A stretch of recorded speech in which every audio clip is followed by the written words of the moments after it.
Daily Double Pod here tonight, bringing you some updates in the game. We have Saratoga's opening week next week, but there are races tomorrow, Belmont at Saratoga. And we're coming to you right away with one of our fan favorites. We got a lot of great feedback from family and friends and listeners of our No Way Jose segment. I cannot take all the credit. My cousin Jeff DiDonato came up with the idea. I think it's a really fun and engaging idea. And we have a brand new part 2 iteration of No Way Jose for tomorrow at Saratoga. Here's the kicker. It's not easy to come up with. My dad, we were just diving in a little bit, and because he's going to take this No Way Jose segment kind of solo, and he could be made to look like a fool with this iteration. We shall see. So if you could, take it away. No Way Jose part 2. You got it, Josh. Thank you. Okay. Jose's got a lot of good mounts. Almost all of his horses have something that I like. But in the second race, a 1.125 mile race, a claiming 12.5 race with a purse of $34,000, he's on the morning line favorite at 9-5 named Toned Up. Toned Up is an 8-year-old mare that Linda Rice claimed back in March for $35,000. She put the horse in 2 races. The horse ran pretty bad, and now she's dropping the horse to 12.5. This is a big drop. I think she's given up on this horse. It's an 8-year-old mare. The horse hasn't won a race in 2 years, and the horse has no tactical speed. On this chart here, it never says won at any point in any race that's in the last 10 races. My guess is this horse has pretty much lost it, and somebody may pick this horse up. There's a couple speed horses in the race I think that could break and probably beat this horse. I don't really like this 8-year-old mare, but I would say No Way Jose. I love it. Okay, so hold on. So for our second part of No Way Jose, you're taking a 9-5 shot trained by Linda Rice. Toned Up is the name of the horse. Okay. Toned Up. A couple of guys picked the horse to win. In the front. Yeah. Dropping from 50 to 12.5. You think it's sort of be a slam dunk? I think this is like This one's dangerous. I think it's a little bit dangerous, but I think this horse will run a dull third. That's fair. Well, listen.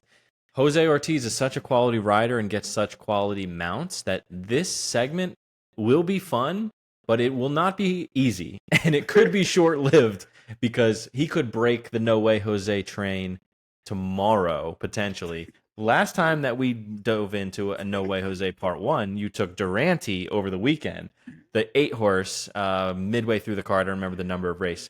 But Jose Ortiz rode an unbelievable ride, and that horse looked like he was going to take control in the lane, but ultimately I think ran third. In a photo finish for second. Yeah. So that's what the No Way Jose segment is all about, finding those horses that maybe have a chance to run well, but we ultimately don't think will win. And because Jose Ortiz is such a great jockey, it's fun to sort of try and find weaknesses, in his game because there are not many. So it'll be fun. So that'll be part 2, No Way Jose. We recorded a really fun podcast that will be out probably tomorrow, where us and 2 of our cousins did a fantasy draft. We drafted jockeys. Jockeys will be scoring points for us during the Saratoga meet, and it was a ton of fun. We did a snake draft style, just like you would do for fantasy football. It was our first year doing it, and we're going to track the points. If you win, that's worth 2. If you come in second, it's worth 1. If you come in third, it's worth half a point. And just like fantasy football, fantasy sports, we'll track it throughout the Saratoga meet, the 2-month meet, 8 weeks this year again. Yeah, 40 days. Yeah, 40 days. We'll track it, and it'll be a lot of fun. So you can check out that video coming out tomorrow where you can see our teams and you can let us know whose team you think is the strongest. I think there's a clear-cut team that is the strongest, but I'll let you guys be the judge of that. Moving on a little bit here, we have some news that my dad wanted to share, something really poignant and pretty fun about one of the greatest horses of all time, Miss Zenyata. So talk to me. Yeah, Zenyata is 21 years old. 2 years ago, she had her final foal. Now, Zenyatta hasn't done very well in the breeding shed. Hardly any of Zenyatta's horses have some of them have never won. Some of them have gotten to the races. They're jumpers. She hasn't done that well. One of her daughters recently had a son who was shipped to Saratoga with Sherry DeVoe. But more importantly, 2 years ago, she was bred to Warfront, and she gave birth to a horse named Nimue. And Nimue just went from, I believe it was Keeneland, to Sherry DeVoe's barn at Saratoga yesterday. And I saw pictures of the horse. The horse looks pretty good. It's a little reminiscent of Zenyatta. And the fact that she's going to Sherry DeVoe tells me that maybe the final horse that Zenyata produces may have some talent. So keep an eye on Nimue.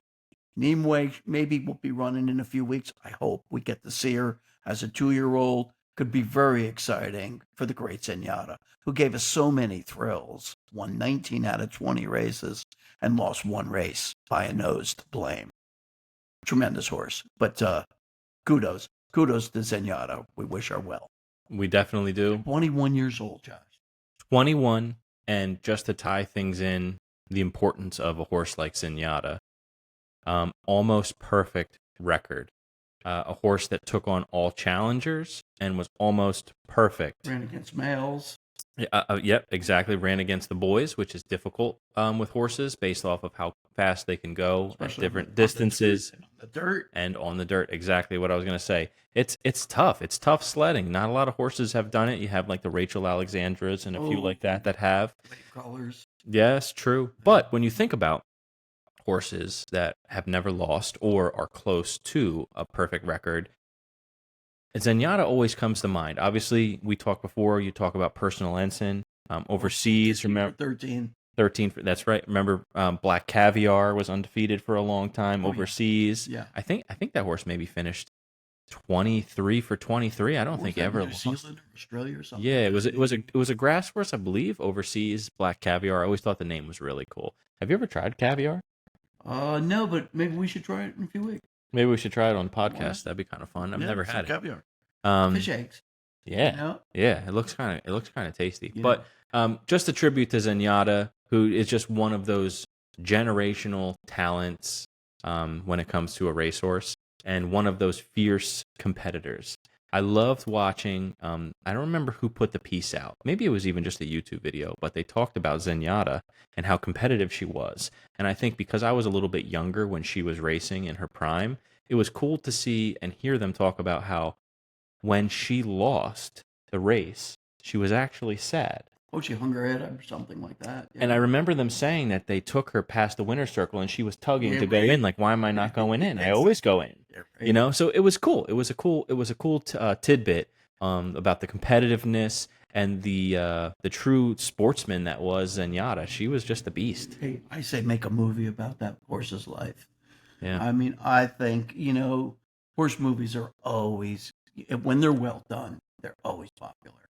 You can make a story about Zenyata. Yep. Man, And right now, if you're sitting there and you know enough about Zenyata to know who she was, but you really want to maybe know a little bit more or about how much she meant to her trainer, her owner, and her jockey, there's an interview right now online, Mike Smith, Mike Smith, right? Rotor. Yeah. Rotor. When she lost her one and only race, it was a Breeders' Cup race, to Blame.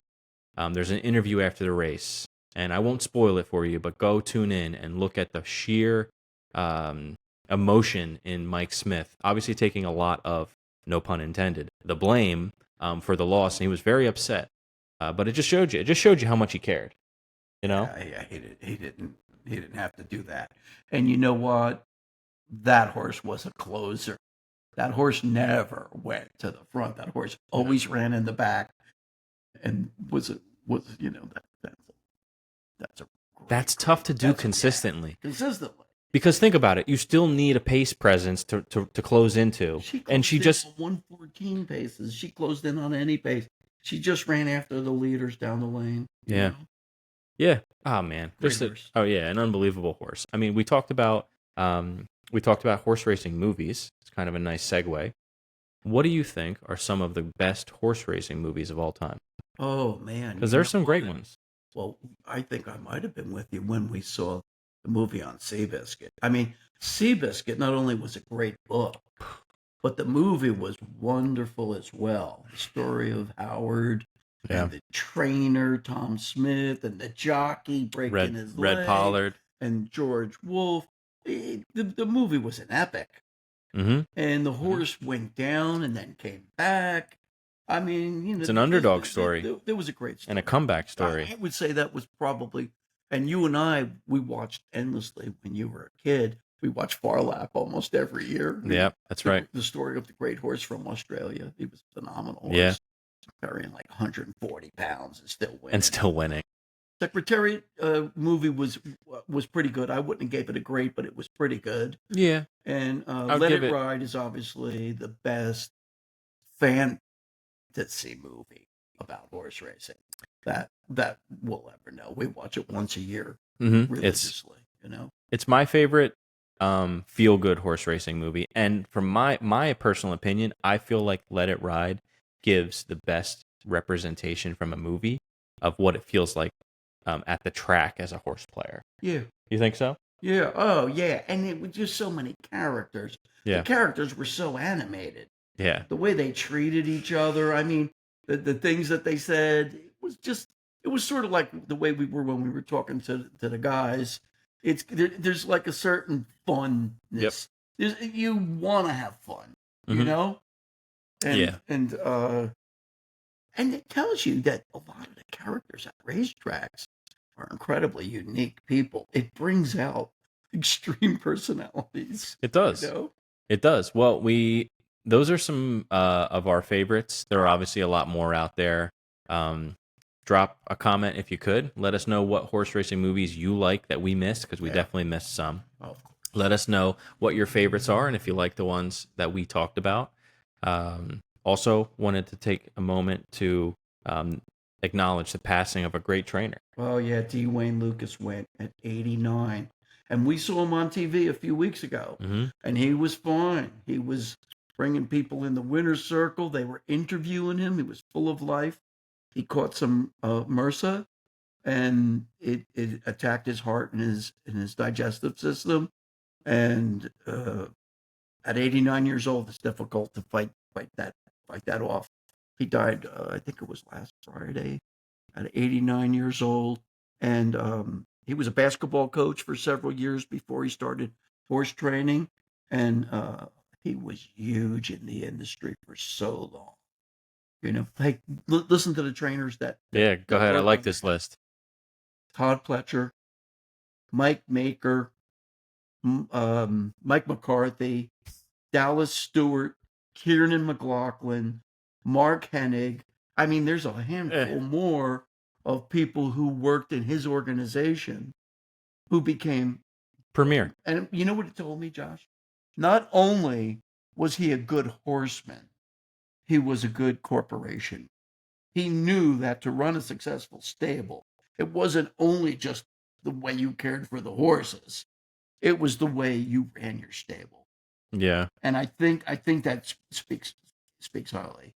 It does. Of the whole thing, because he did a lot. I mean, he won 7 Preaknesses, 4 Derbies, 4 Belmonts, and I think it was almost 5,000 winners as a trainer, almost. That's wild. And earnings over $300 million his horses. So, I mean, he was a tribute to the game, and how he acted at the end of his life, bringing people into the winner's circle, bringing kids into the winner's circle. I mean, he mellowed. He was class. He mellowed, and it's nice to see people go through different stages of their life. Yeah. And still contribute and change. Absolutely. And we watched the Race for the Crown, which is the Netflix docu-series that came out maybe end of last year. Did it come out? Or did it come out sometime early this year? This winter night. Was this year? Yeah, it was either early this year or late last year, Race for the Crown. Really, really good docu-series that highlights the 2024 Kentucky Derby and sort of what went into it, as it follows a few of the trainers and the jockeys and their preparation. Really, really well done. I actually really enjoyed it. We can talk about that in a second too. But it highlighted Brad Cox and his relationship with Dwayne Lucas, and they had a fun, almost sibling-esque rivalry that was portrayed on in this series, and they busted each other's chops, and they had a good time. Dwayne, I guess, would remind him of how he had more Kentucky Derby winners than him, and friendly stuff back and forth. But Yeah, you was could that tell. with Bobby Baffert, you mean? Was it Bobby Baffert that he did that with? I don't think so. I thought You it was. think it was Brad? I think 'Cause so. Brad's younger. I think that was more with Bobby B. Was it with Bobby B? I think him and Bobby Baffert had huge respect for each other, and they used to take turns winning these big races. So I think Brad's only in the game. Who trained Mystic Dan? I'm having a moment. Kenny McPeak. That's who he was. Oh, he was with Kenny. He was with Kenny. I'm sorry. McPeak. Okay. Yeah, that's right. It was Kenny McPeak, Yeah, and Kenny they McPeak. had some friendly back and forth.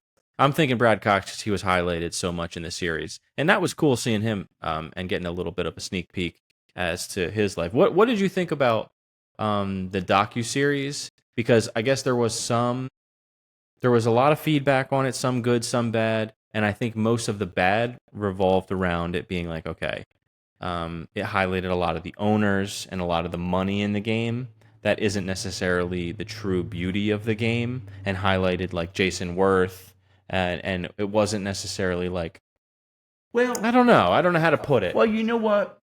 I think what that spoke to was how the game has changed and how big money, be it oil tycoons or great baseball players who have a lot of money and still want to be involved in something exciting, have gotten into the game.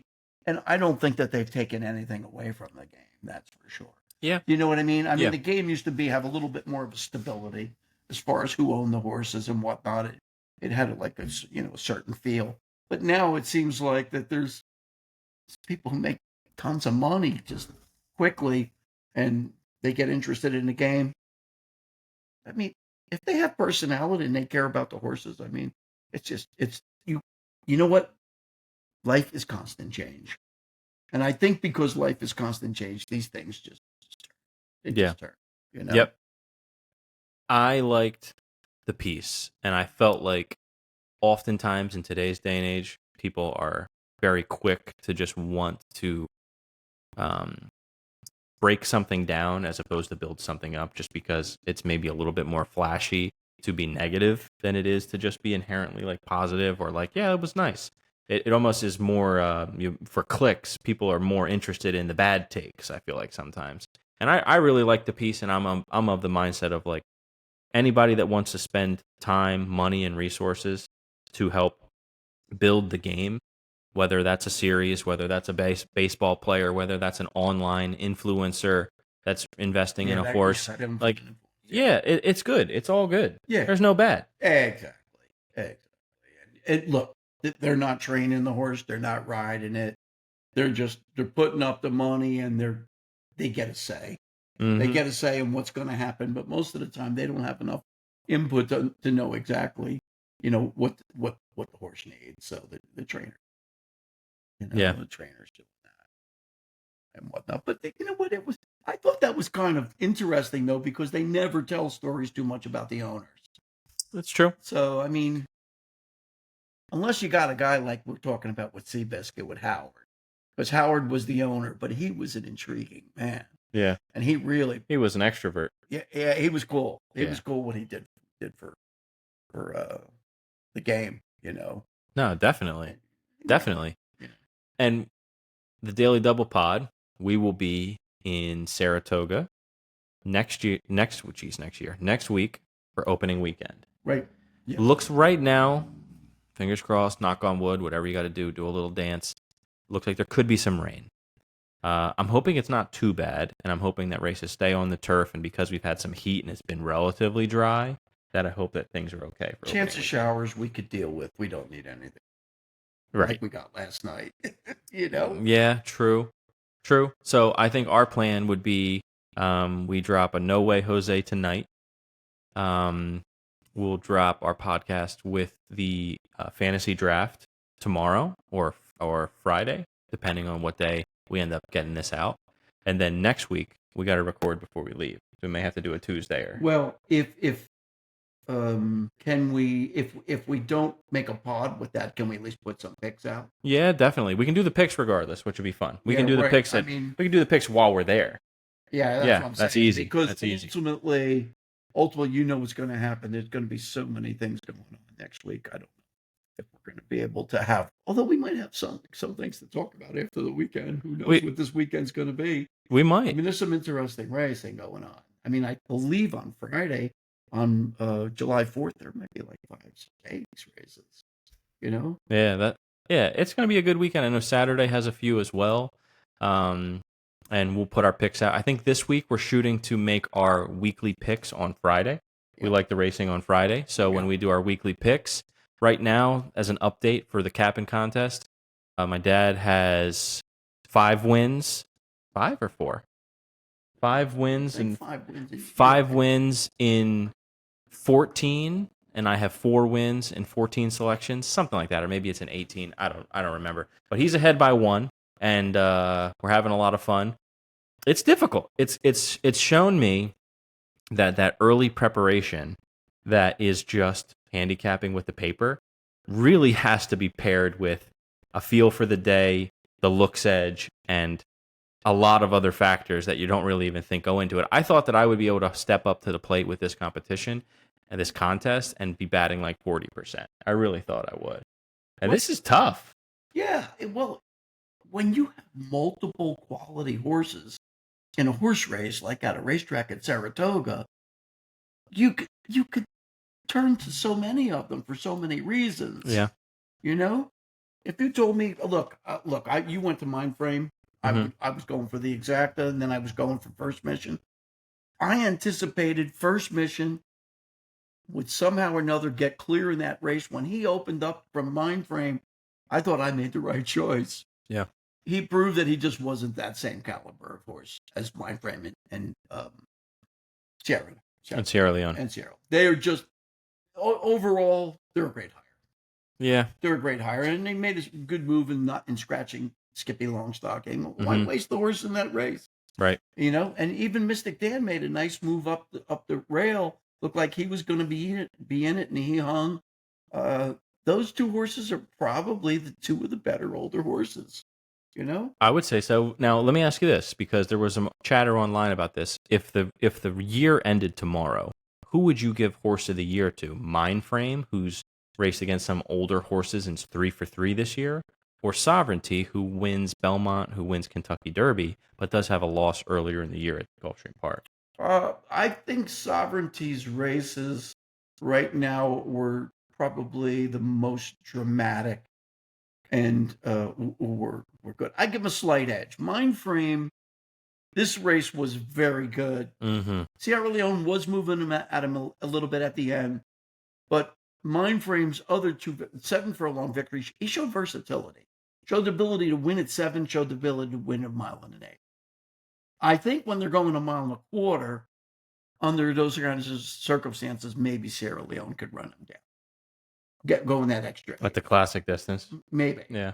Maybe. But at this point in time, I still think that Sovereignty may turn into a really nice champion, you know?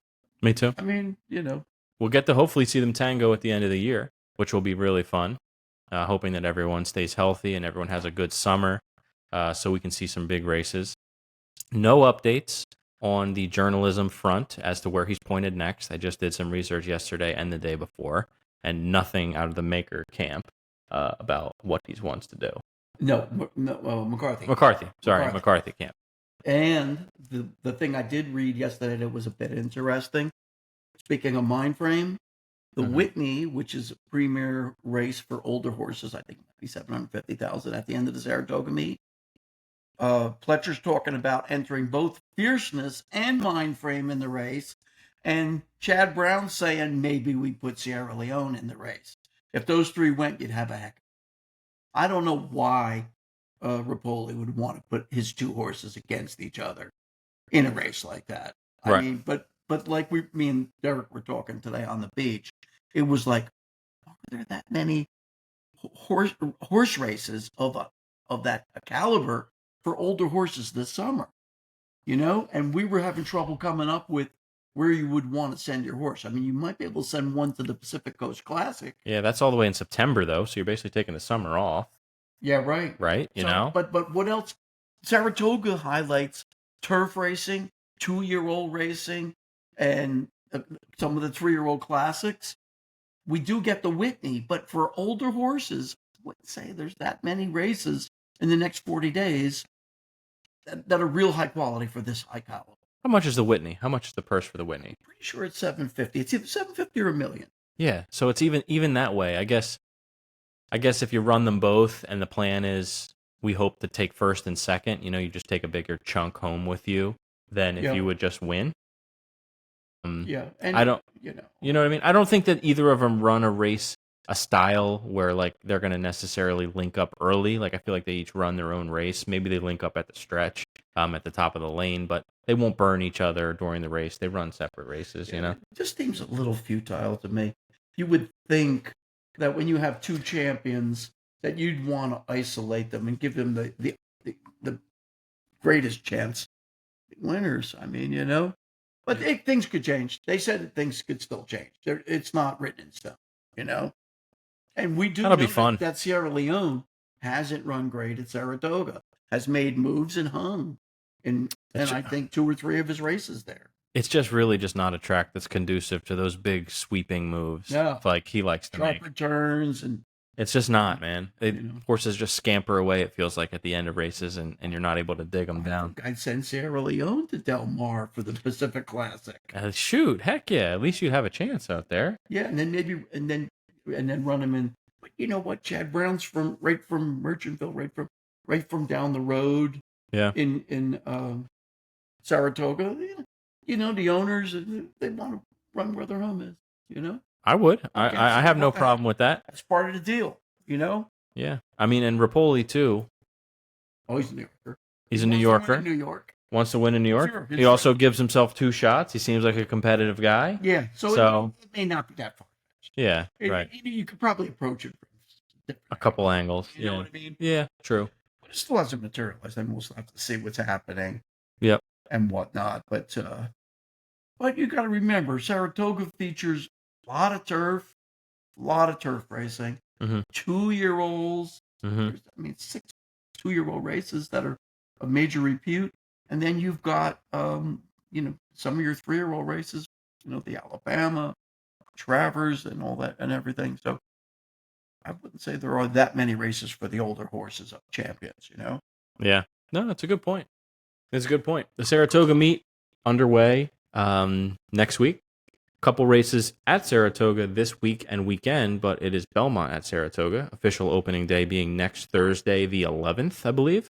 The 10th. Correct, the 10th. We will be in Saratoga for opening weekend. Be a ton of fun. And we'll be back next week for probably a shorter episode highlighting maybe opening week and a couple of our thoughts.